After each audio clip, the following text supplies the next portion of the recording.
Let me just go ahead and everyone can keep on joining and so we can get in time because we have a lot of information that we want to share with everyone. So, first up, let me introduce myself again, Adrian. My name is Adrian Alvarez. I'm part of the NBA basketball operations for Europe and Middle East. And on behalf of the NBA, I want to welcome you for our third NBA referee clinics on OWQLO. We're very excited this time because we have a referee with a deep knowledge of the NBA officiating world. We're very happy to welcome Eddie Rush with us today. Thank you so much for joining and sharing your experience and your expertise with all the participants and all the referees. Eddie, how are you today? I'm doing fine. How about you? I'm good. I'm good. It's a little hot, but it's good here in Spain. And hope you're good yourself. And just really quick as a background, because I know it's long, uh, for everyone to know, and we will post this and share it. Eddie Rush is in his eighth season as a member of the Referee Development and Performance Group, where he currently works as an advisor of the NBA. In 28 seasons as the NBA referee, Rush officiated 1,567 regular season games in over 200 playoff games. That's a lot, including 13 finals games. He also worked in two NBA All Star games. Prior to the NBA, as a FIBA official for 12 years, his assignments included two FIBA Basketball World Cups celebrated in Indiana and Japan. And he was elected to work the bronze medal game during the 2008 Summer Olympics in Beijing. Eddie Rush also worked 4 years of officiating experience in both the CBA and the collegiate ranks. Rush holds a bachelor's degree from marketing from Georgia State University, where he played basketball for 2 seasons with the Panthers. So not only a referee, but he also played the game. So thank you so much for joining again. And our point today, we're going to focus on the topic of freedom of movement in officiating. So without further, I'll just pass it on to you. And thank you so much for joining, Eddie. Thank you, Adrian. Hello, everyone. Today, my goal is to make freedom of movement much easier for you to call in your future games this season. So let's get started with what is freedom of movement. This general overall concept is the foundation of all contact in our game, whether the contact occurs with or without the ball by either opponent. Freedom of movement is overall concept. Any disruption of speed, quickness, rhythm, balance, SQBR, SQRB movement of an offensive player or defense player due to illegal contact is considered a foul. Freedom of movement must be maintained during transition or in the half-court game. This applies to any player on fast breaks, normal transition, or any player establishing position in the new front court. It also applies to all cutters, dribblers, and post players in the half-court set.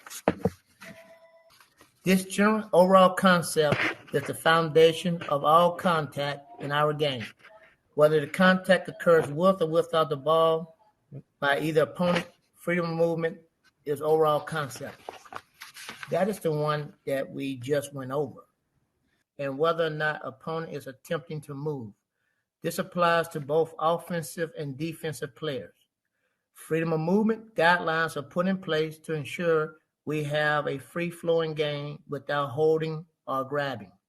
This is crucial to the flow of the NBA game. Whenever a player's SQBR is affected, the contact is deemed illegal. Two hands by defender on an offensive player back with the ball is illegal, regardless if it is affected the speed, quickness, balance, and rhythm. Penalize illegal arm wraps consistently.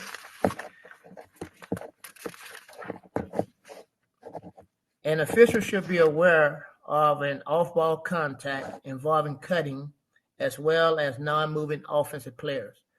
Defenders may not physically impede the forward progress of a moving offensive player without the ball. A non-moving player shall not be impeded by a defender wrapping his arms around the waist of an offensive player and allowing it to come to a pause on the other side of the offensive player bodies. Penalizing these actions allow a free flow to an offensive set in an NBA game. Okay, types of freedom of movement fouls. Wraps that affect freedom of movement. Off ball causes body to come to a pause or stop. Defender affects screener. Rolling to the basket by holding. Defender move through screener space. Defender affects the ability for a player to cut and move freely. Defender affects the ability for an offensive player to receive the ball. Defender holding player as they cut across the floor. In the low post, freedom of movement areas or enforcement includes holds, wraps, dislodges, affects player ability to move freely and receive pass. Defender wraps hips of an offensive player in order to maintain their position. Defender wraps and pull offensive player in order to still deflect the ball. On perimeter, freedom of movement includes MPs, wraps, contact on screens, defender grabbing and pulling the opponent out of his legally obtained position. Offensive player cannot clamp or grab defender arms, preventing them from properly defending the play. Players cannot illegally grab jerseys, shorts that affects a legal opponent ability to move freely. Defender cannot dislodge with knee by lifting leg off the floor when defending. This is when he has his leg between opponent's legs. He cannot lift that leg off the floor. Arm wraps are illegal anywhere on the court, regardless if the opponent is attempting to move or not. Offensive player cannot extend his arm to dislodge defender. And defensive hands checks that affect the SQBR are not allowed. So now let's get into some plays, and we will see some of the things I just mentioned to you in live action. Perfect. I'm going to switch it over and give me 1 second. There you go. That looks good. Okay. Here we go. I'm going to run it. So on this play here, stop it. You see that the trail is referencing the play because the ball is above the free throw line. But the player now is turning towards the slot. The defender is two-handsy. He has two hands on the dribbler. Two hands is never allowed. It's always a foul when you use two hands on a player with the ball. So play the play. And you see that the slot sees the defender places two hands on the dribbler above the free throw line extender and calls an illegal defensive play. Like I said, two hands placed on an offensive player with the ball is never legal. The trail could have called this play, but did not respond. And so the slot with a cadence whistle came out and called a play. And this is a foul that needs to be called when you see this on the perimeter. Right there.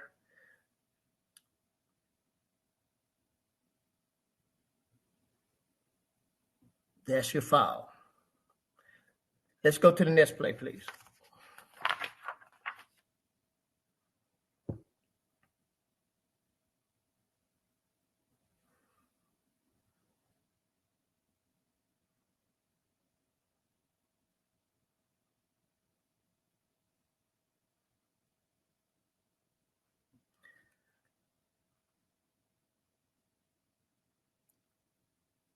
Okay, stop. As you can see, the ball is thrown to the wing. And can you back it up one frame where you see the defender hands are down in a non-competitive matchup position? Okay, go forward a little.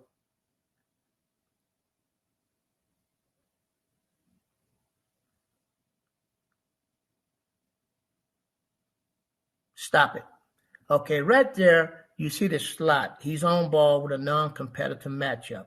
And he needs to get what we call a big picture view and get awareness sooner with the low post matchup. Because the defender is not in a competitive matchup position, if the slot would get a big picture view, he can see the clamp by the defender right arm against the low post player left arm. And if he get his eyes there sooner, he will have a better chance of processing the defender clamping the offensive player left arm, limiting his ability to catch the entry pass, which causes a team turnover. As you can see, move it 2 frames. Stop.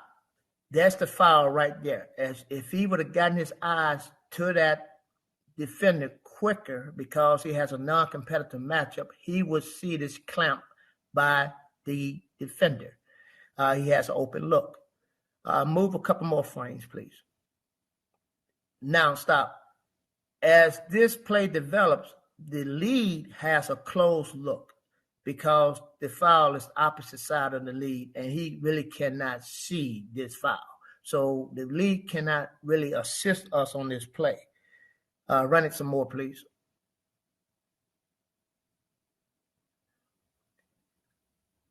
Continue. I want to show the trail. Continue till we can see the trail. Now we would need the trail who has no players in front of her to get an open angle to assist on this play. There's no one in front of the trail to prevent her from processing the play.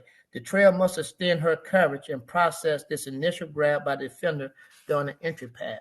So on this play here, we need some assistance from the trail because there's no players in front of the trail, and she needs to extend her coverage into the low post to help out with this play.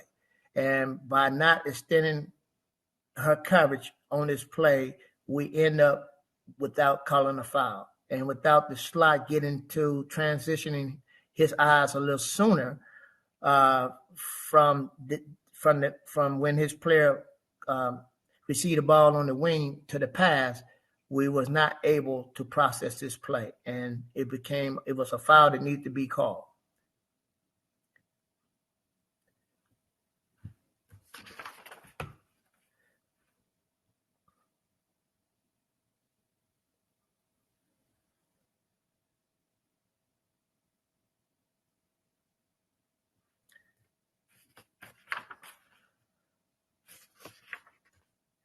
Okay, on this play here, the dribbler hooks the defender on drive to the basket. As you can see, stop. Back it up a couple frames. Okay, play it. Stop there. There's the stop. There's the foul there. You notice that the trail is allowing the ball to drive to the basket, knowing that the lead is going to take primary on this call. So the trail does not have a whistle because he know the lead is taking this ball because it's below the free throw line. So it's in his primary. And the offensive player hooks the left leg of the defender, preventing and limiting the defender ability to defend the drive to the basket. This hook creates the space needed for the offensive player to get around defender and get to the basket for a layup. The lead is wide, dependable position with an open look. He gets his eyes to the defender early, referees the defense, and correctly process and call the offensive foul. Okay, go ahead and play the play.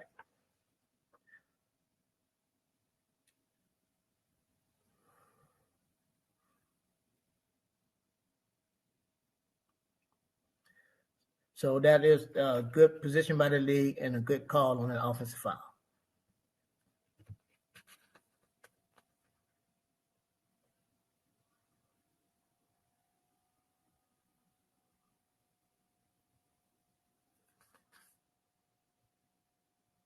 Stop. Right there is the foul. Defender runs through legal screen. Defender pushes through legal established screen set by screener as he attempts to defend the shooter. This contact affects screener freedom of movement. The lead has a wide, dependable position, has off-ball coverage with defender chasing shooter.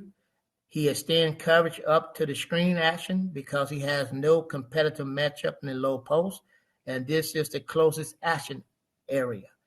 Primary whistle on the play because he has been refereeing the defender the entire time longer. He has to make sure the foul was before the shooter upward shooting motion. If contact is after the upward shooting motion on perimeter and basket is successful, the screener will go to the free throw line for one shot. Trail with no on-ball competitive matchup has a big picture view, gets eyes to the screening action. The trail needs a cadence whistle, and as we will see, the lead and allow the lead first opportunity at this play. And you'll notice, play it a little bit farther, you'll see where the trail actually raises his left arm and try to get it back down quickly because he realizes that he should have not had a double whistle.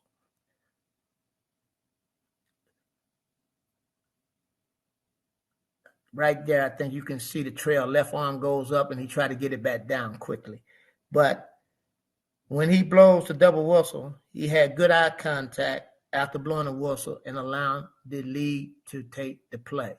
And on this play, the biggest thing is we want to make sure that the foul is called before the upward shooting motion so we don't count the basket. Because if that basket would have counted and it would have been an upward shooting motion, then the screener would have went on the free throw line for one shot. And when you have a situation like that, we were conference to make sure that the foul was prior to the upward shooting motion. And as you see, this basket did go in, but because the foul was prior to the upward shooting motion, it did not count. Next play.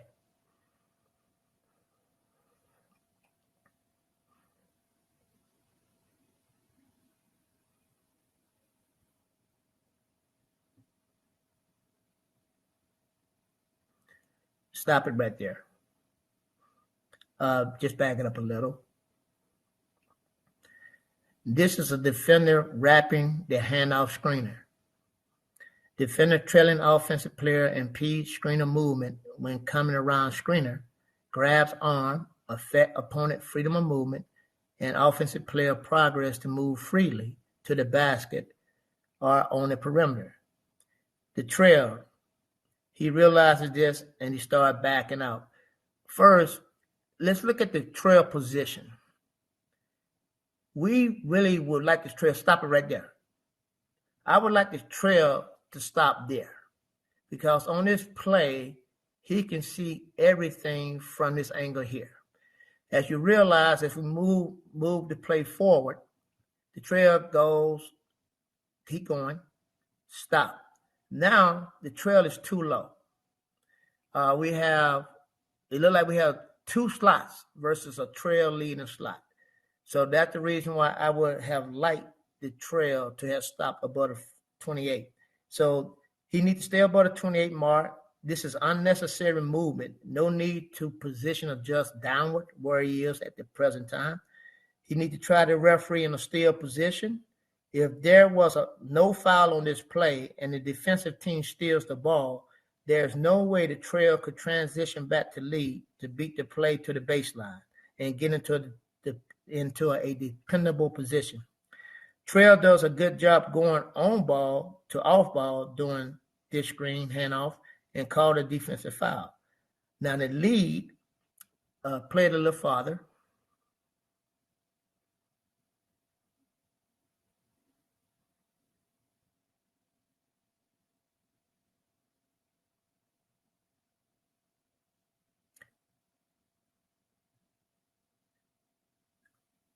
Stop.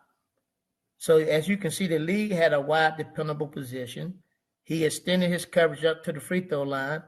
When he reached the matchup, he was off ball, and the defender running toward screener and processed the defender, grabbing the screener. I like the league calling this play because he was on the defender the entire time. I would like the trail to have a cadence whistle and stay with the ball handler. So even though we got the play correct, I would like the trail on this play to readjust his position, stay above the 28.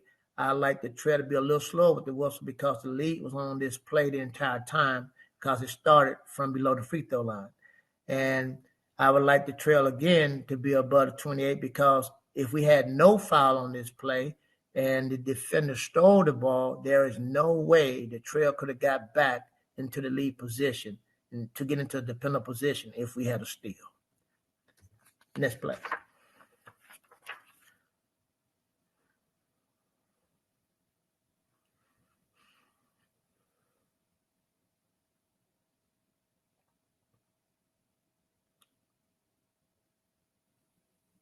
Okay, stop it there. Okay, this is the defender pushes screener into defender that's guarding the dribbler. The defender pushes screener past his desired position and into the on-ball defender. The contact affects screener freedom of movement. The trail, he's on-ball coverage, has no competitive matchup on dribbler, can get a big picture view and extend coverage off ball to the screen action. He needs a cadence whistle. The lead is off-ball coverage with no competitive matchup in the low post, extends his coverage up to the perimeter to assist with the screen action. Lead was on defender longer and have primary whistle. He sees the defender disrupting the screen with a push affecting his freedom of movement.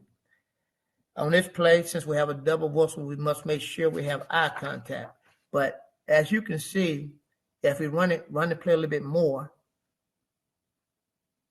the lead is coming out with a hot whistle with multiple tweets. That because he want to make sure that the trail don't call offensive foul if he did not see the entire play, thinking we have a legal screen. So on this play, you can see that the lead is letting the trail know, I got this play, I got this call, because he sees the push from the start into the defender that disrupted the play, and he wants to make sure that the trail, who possibly didn't see this play from the start, does not call an illegal screen on the offensive player. So when you have this type situation, it's okay that the lead come out with a hot whistle with toot, toot, toot, toot, to let him know, I got this, I got this, I got this play. Next play, please.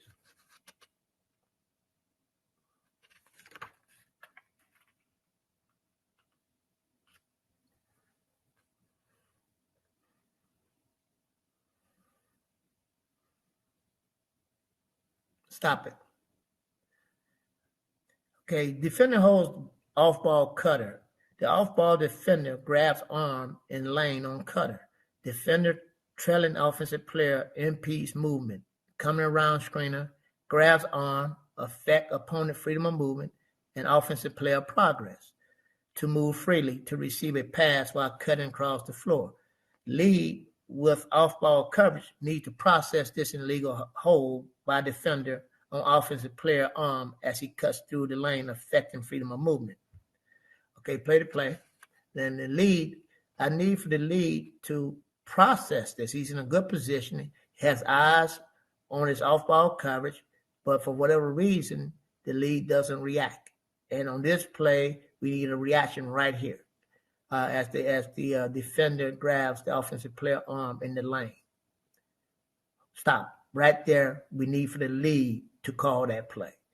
Now, if the lead doesn't see it or doesn't react, then we need the slot who has an open look. He sees the play. He must react to this play with a cadence whistle. This defender disrupts offensive player freedom to run to the spot he wants to get to and affects his timing. So in the slot, as you can see, his eyes, he has an open look, and he needs to react to this play when his partner does not. And these are plays when we need a good cadence whistle on. For whatever reason, when your partner doesn't call it or react in his primary, we need for you to call this play in your secondary. Next play, please.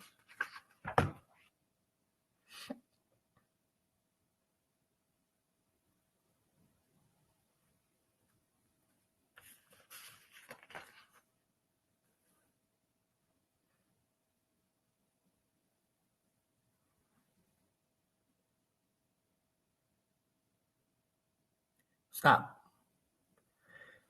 On here, we had a defender wraps the pick and roll screener, and the defender wrapping and holding screener, preventing him from moving on the perimeter or rolling to the basket freely, impedes his ability to move after setting the screen as defender attempts to hold screener in place, disrupting, affecting his ability to move freely to the basket, limiting his ability to move after setting the screen.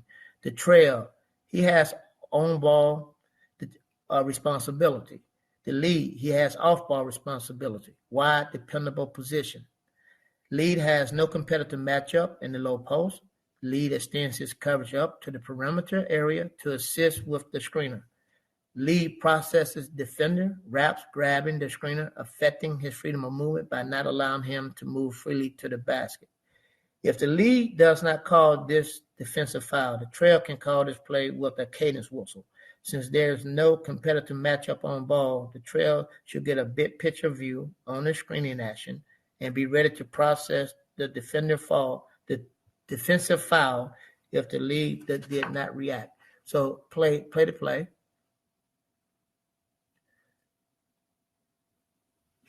Stop it.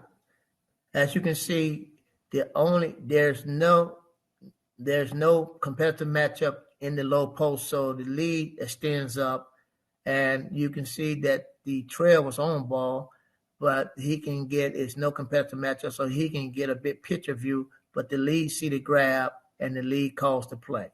This is fine. This is one of the few times the league can extend up and help because there's nothing going on below the free throw line. As you can see, run it back. Let's look at the spacing. Stop it right there. In the corner, there's no competitive matchup, no pressure with the player in the corner. Play it. There's no pressure with the player on the opposite side.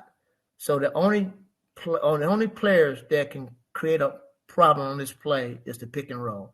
And the league had his eyes on the pick and roll, helping out the trail to make sure we did not allow the defender to grab this rolling center to the basket.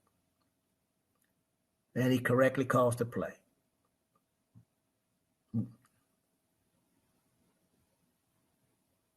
Okay, next play.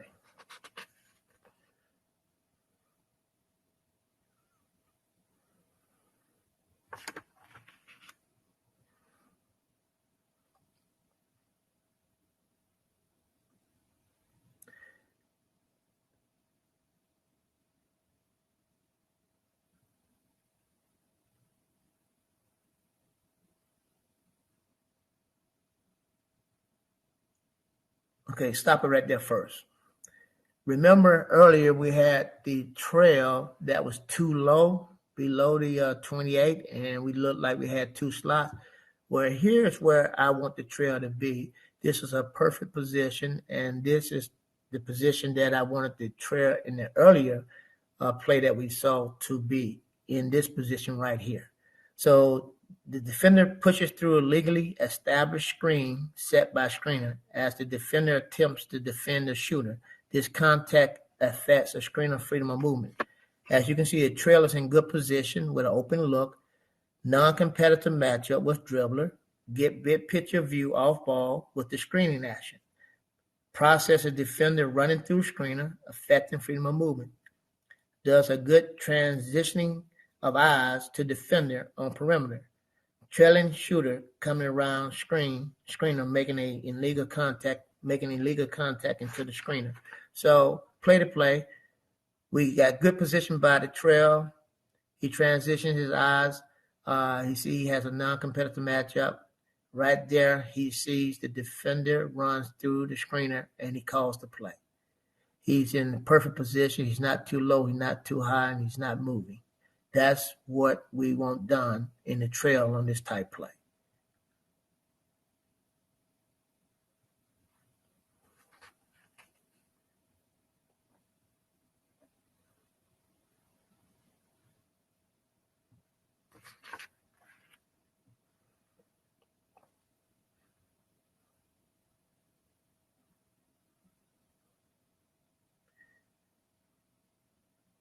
Stop. Bag it up a couple of frames. Okay, go ahead. Go forward. Right there. Well, go to the next frame. It shows a clear look of the two hands.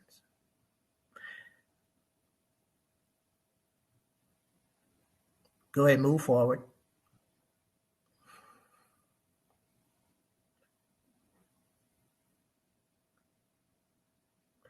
Continue. This play here. Right. Okay, go a couple of frames. There.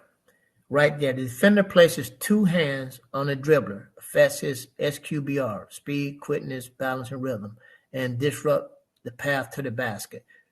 Two hands, never legal. The lead, wide, dependable position. He processes the two hands contact placed on the dribbler by defender and correctly calls the illegal contact foul. This is a textbook two-hand illegal contact. Lee immediately calls this illegal guarding contact without hesitation. There's no reason to think or hesitate on this play. Two hands, never legal, automatic foul. When you see this, it's a foul. It's nothing else to process and nothing else to think about. That is a foul, and as you can see, the lead responded quickly to this play once he saw the two hands. There's nothing else to think about.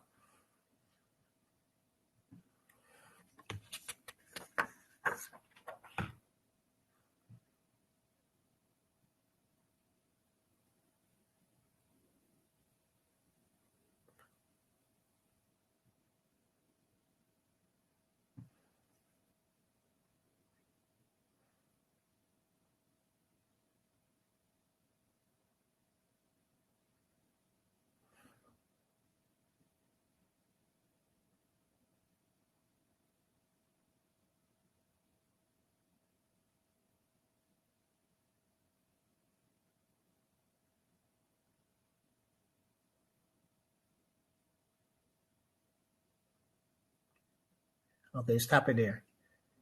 Defender wraps pick and roll screener. Defender holds wrap screener, affects his ability to roll to the basket and cut freely, limiting his ability to move after setting the screen. This impede attempt by defender is to hold the screener in place and disrupt his moving freely to the basket and potentially receiving a pass from teammate. As you see, the trail, good position with open look. He reads the screen, being set around free throw line extended, has a non-competitive matchup on ball, goes to the nearest action area.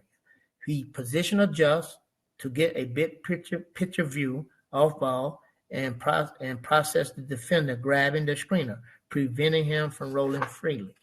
So play it. Watch your trail, how he positioned down to get a better angle to react and call this play.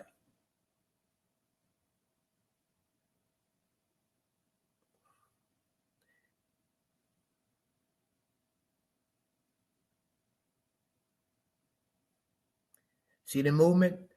That little movement right there gave him the angle needed to call this play.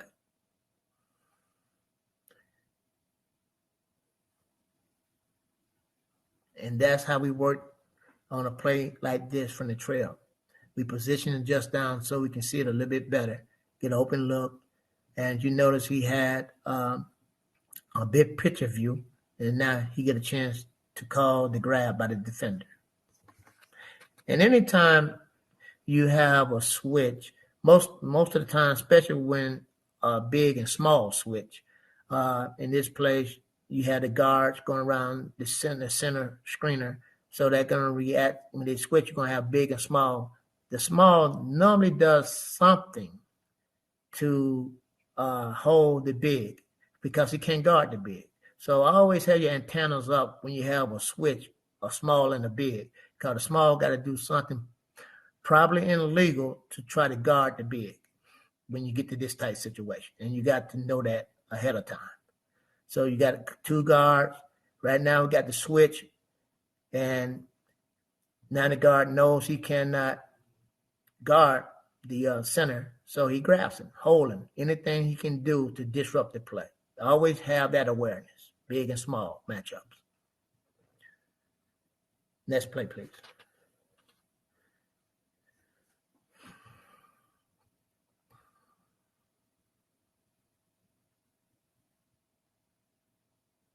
Stop. On this play, the offensive player reaches back and holds opponent. Offensive player hooks the waist of the defender, preventing and limiting his ability to defend the play.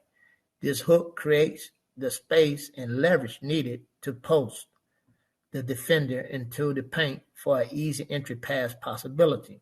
The slot, good position, transition quickly, hustles from slot to slot, get an open look with good position, process the offensive player reaching back and clamping, holding defensive player to a position himself in the lane to receive the entry pass from teammate.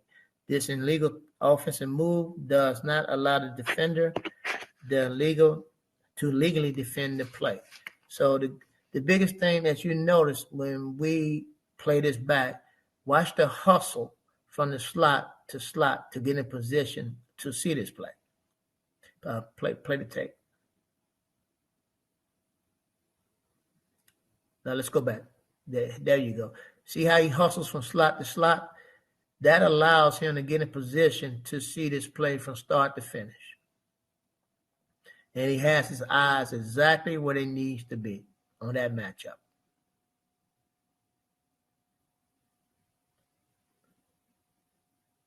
And by looking in the right spot, being in the right spot on the floor, he was able to make the correct call. Okay, next play, please.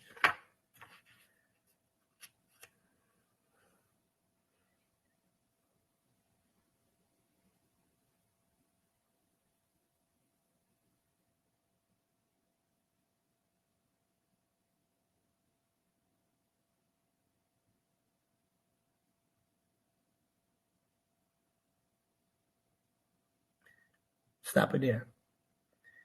Post defender wraps opponent. Post defender wraps opponent waist affects the offensive player ability to move across the lane freely to get to the desired spot wanted, affecting freedom of movement and the ability to receive a pass from teammate. This defensive wrap the opposite side of the waist that comes to a pause and does not immediately release. The lead off-ball coverage referees across the lane while rotating strong side to weak side, picks up the low post matchup in the lane, process the defensive wrap around the offensive player waist in low post, affecting his freedom of movement. This is a textbook wrap call. The slot stays on ball, refereeing matchup in the corner while the lead is rotating over to the strong side. So play the play, and the lead, watch your lead. He rotating over, sees the wrap, makes the call. And while he's rotating over, he's refereeing through the lane, going from strong side to weak side to strong side.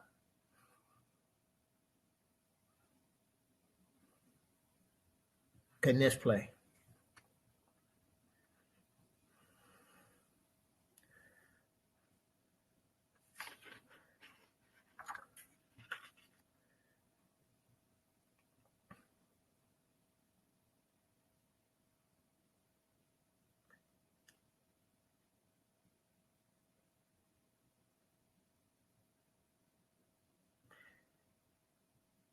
Stop it. Do we see our lead yet? The ball has gone to the opposite side. We need the lead to be moving as the ball is going over. The lead needs to be moving to get closer to the play on the opposite side. On this play here, you had a defender lift knee into opponent. Defender may legally position his leg between opponent legs to maintain his position, but if he lifts the leg off the floor, it becomes a dislodge and a legal guarding foul. Now the trail is on ball. Lead should be off ball with an awareness of the possible big-small matchup developing in the lane. The slot, as the ball is passed and received on slot side, slot goes to ball. The lead should have been on this off-ball matchup from the start, knowing when you see a big-small matchup in the low post, the only way a small can have a chance defending the big is to use some type of illegal tactic. Here, the small uses his knee to dislodge, reposition the big off the blocks, and push him farther away from the basket by lifting his knee with contact. The trail goes off ball and processes this illegal defensive move and call the foul immediately. I would like to see the league call this foul since he was on the play longer, because lifting the knee while defending in this position is an automatic foul. There was nothing to determine. The trail had a good cadence pickup once he realized the lead wasn't processing play in a timely manner. So just remember, this is an automatic foul. Once a defender has his knee between the opponent's legs, and he lifts it off the floor, it's nothing to think about. It is a foul, automatic foul. And the lead must start rotating quicker to get closer to this play. He stayed too wide too long. And the trail had good awareness to call this play once he saw, stop it there. See that right foot off the ground? There's your foul. And that's need to be called. And the trail did a great job with a cadence whistle, allowing the lead to react first. The lead did not react, and the trail called this play. And like I said, there's nothing to think about on this play. Once you see that, it's a foul. Blow the whistle. Next play, please.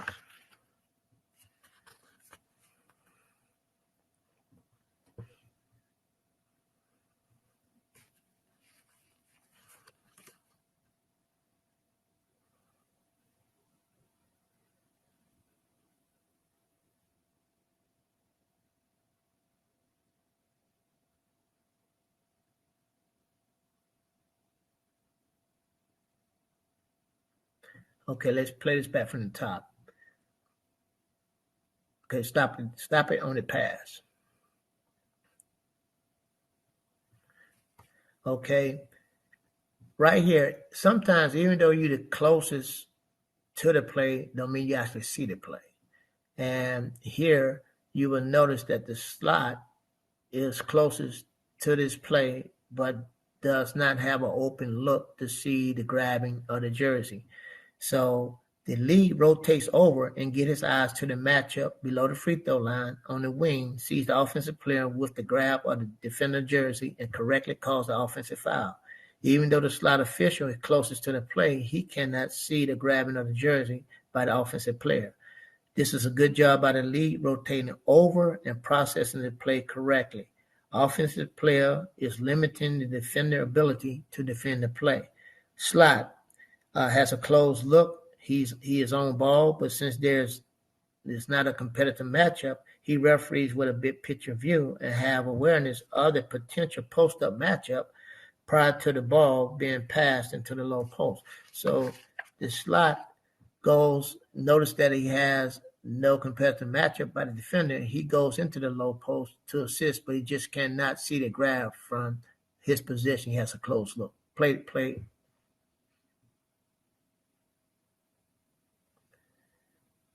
Stop it there. He cannot see that. And the lead does a good job of rotating over, getting his eyes in the right place at the right spot, and processing the play correctly. Offensive foul.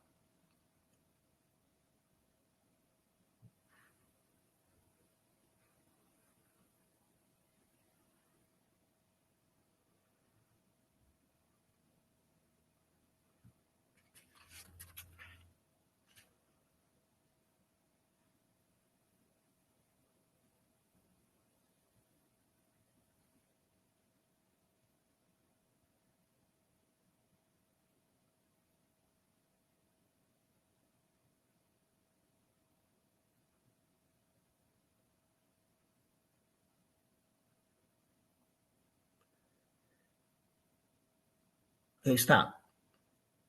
Bagging up a couple frames.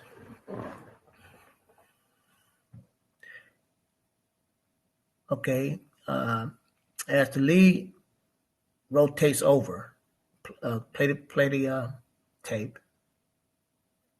Stop. He picks up that matchup in the low post. So he's been on this defensive player longer, offensive player longer.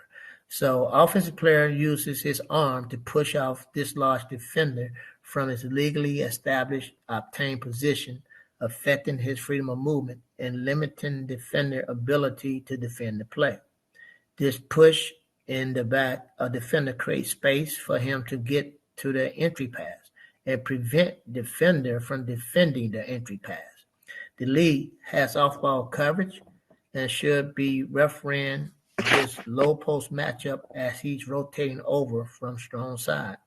The trail is on ball. Trail does a good job with a big picture view by extending his coverage from on ball to off ball with the non-competitive matchup and processing illegal contact by offensive player to create space to receive pass. Lead, I would rather see the lead whistle on this play since he was on ball longer and this matchup followed with a cadence whistle from the trail, slot to trail. But I like the big picture view reaction from the trail. Uh, Even though the lead saw this play longer, I would rather have this call come from the lead. But the trail, slot the trail realizes that he has no ball pressure, so he goes with a big picture view and he sees the ward off by the offensive player and he calls the play. But I would like a slower whistle from the slot trail on this play and allow the lead the first opportunity to call this play since he was on the off ball coverage the longest. Uh, Play to play all the way through.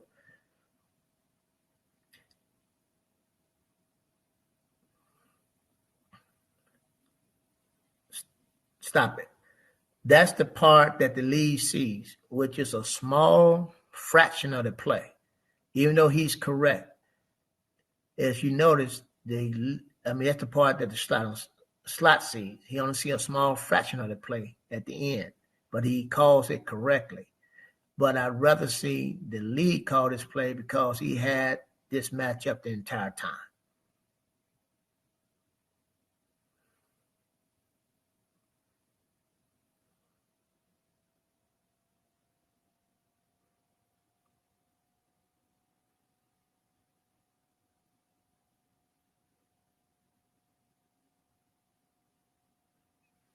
Okay, I think that's our last play. So, what questions do we have? Yes, I think that is the last one. I'm going to switch it over to the camera. Let me see if this works. Perfect. I think we're back at it. Can you see me? Yes, I can see you now. Perfect. Yeah. Well, we have a few. Well, I saw one that I also have. I don't know. What is the 28th mark? You mentioned that in one of the videos, and you mentioned that the Yes. lead positioning itself on the 28th mark. But what is Trail, 28-foot mark. That's the trail, the trail? Oh, it's not the lead. right? I wish we can go back to one of the plays, but it's the hash mark Yep. that I was telling you earlier that I wanted the trail not to go below if you don't have to, but to stay above at that point. There's two plays that we had. One that okay, you see where the dribbler is now? The Yes. dribbler, you see Yep. that white mark on the Exactly. court? That's the 28-foot mark. See Oh, that white marking on the floor? yes, right To here. the right there, that is the 28-foot mark. And that is where the trailer has to be positioned. I would like the trail to be no farther in than the 28-foot mark, unless he just have to reposition and go below it. But majority of the time, we want the trail above that mark in the trail position on the Okay. sideline attached. Got it. Got it. Perfect. I'll go back to the image.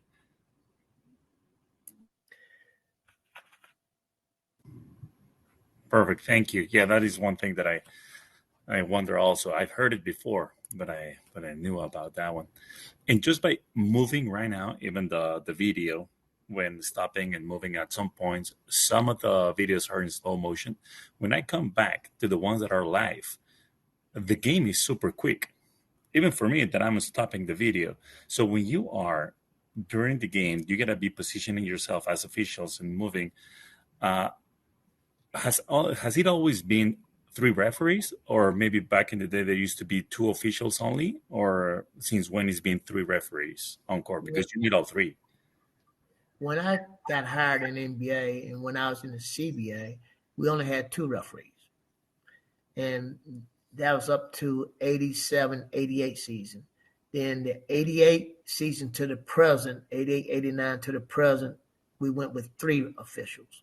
So no, it always wasn't three. It was two prior to the 88, 89 season in the NBA. And when I got hired. I got hired under the two-man system. Yeah, and I mentioned that because if even on the video, I missed some of the points. I mean, when you're there in person, you're gonna have as many as possible. And I don't know, it's just a crazy question, but have you ever heard or ever been considered to have more than three referees, or would that be too many? I never trained under any system be above three, so I would not know. Who knows? There may become a day when we may have four referees. I don't know the four-man system, but uh, I think three guys that go out there and put their eyes in the right place, put their bodies in the right position, would do a great job. They will get majority of the plays right, as long as you know where you're looking and where you should be looking. I think that is the key. Knowing when you should be on ball, when you should be off ball, knowing what's your primary, what's your secondary. I think three guys can do it efficiently if they work the system correctly. Perfect. Thanks. And I see a few questions here. I'll jump on those one because I know we don't have that much time, but let me see. One comes from Mark. He says the question is from the Utah Jazz against the Clippers video.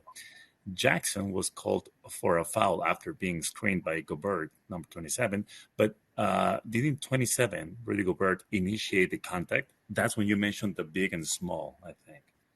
Right. No. After he set the screen, he was getting ready to roll, and then the defender grabs him, and that's your foul. And normally, there's normally no reason why a big need to do anything illegal against a small. But always a reason for the small to try something legal against the big because of the disadvantage he's placed in. And on that play, you can see the defender just wants to disrupt the timing of the pick and roll. And he did what he had to do because he was at a disadvantage. So, no, that was a defensive foul first. Okay, good, good. And this one comes from Emmanuel. He asked, does freedom of movement become more difficult to call, assess in the playoffs when the game becomes more half court focused? No, I don't feel it become more difficult to call. I think if you go out there knowing where you should be looking, knowing what spots you need to be on the play, anticipating this pass, anticipating what players can and cannot do legally, I think it's easy. I mean, you just know if I'm in the slot, I know what I'm looking at. If I'm in the league, I know what I'm looking at. If I'm in the trail on that play, I know what I'm looking at. And no, as long as you know what you're looking for and anticipating and getting open looks, if you have to position adjust, I think the plays will come easily to you, especially in your primary. So you know in your primary, you on ball or you off ball. So I think it doesn't become harder. I think in the playoffs, the players are better, but then also in the playoffs, we have our better referees refereeing together. Yeah, So I think it's fine. I think it's not difficult at all if you work the system. That's the key, working the system, trusting the mechanic system, and you'll be fine. yeah. It's a team. It's a team and the positioning. Good. And there's another one very interesting by Emmanuel. He mentioned, how do you negotiate what to call or what to allow in a highly competitive playoff situation? Well, the rules don't change because it's the playoffs or regular season. They just sometimes the games become more intense. But at the same time, you just go out there and referee by the rules of the game and referee what you've been trained to do your entire career. Stay with your mechanics, stay with the system, stay with your, and then you just allow your ability to react to things that need to be reacted to. So it's nothing that you have to change. You don't have to me, go out there with a different frame of mind. You just have to go out there and do what you've been trained to do the entire time you've been refereeing. Yeah. It's just high pressure sometimes, but yeah, the game doesn't change. That's true. And we have one from Badium mentions, what's a technique to correct referee position during the plays? You just have to position adjust. If a player steps in front of you, move to the left or move to the right, and the ball and at that time dictate, and the players would dictate whether you need to go left to see the play or go to the right to see the play. So the play would dictate whether or not you need to position adjust. And then you always want to have two referees on the strong side of the ball as much as possible. We always want to have a lead and trail on ball side as much as we possibly can. Nice. This is learning a lot from here. Perfect. Thank you so much, Eddie. And I don't know if you want to share because when I was telling you that I mean I'm just being refereeing when I was in camps, in summer camps, and all that, and about the whistle that I used to use, which was like a metal whistle, and you were telling me about considerations and suggestions of the best whistles. Which kind of whistle do you use? I mean, metallic, or you go plastic, or which one you like? Uh, Plastic, Fox 40. Yeah, that's I have had great luck with the Fox 40. Please get your Fox 40. If anyone comes to you with a silver whistle, please yeah. don't take it. These are for traffic cops only. Be worried as a coach. Well, thank you so much, Eddie. This has been perfect. It's just right on point with the hour.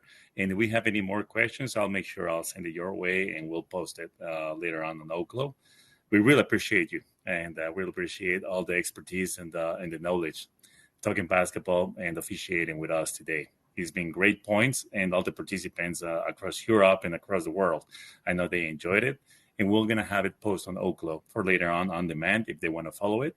So just before we go, to all participants, as always, just letting you know that we're going to have our next clinic, our next session on September 7th. As we know, in August, we take a lot of time around to relax, to go out, to clear our mind. But back in August, back in September, we're going to have our session on the 7th, and we'll share more information about this on the following days. If you have any questions, remember to just email them to juniormba@owqlo.com. And just at last, thank you so much again, Eddie. And we'll hope to see you again very soon, and enjoy the games and enjoy all the parts with the Junior NBA and the NBA.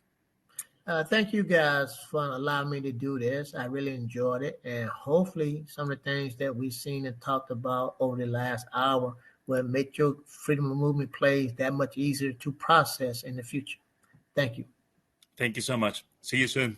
Thank you. Bye-bye.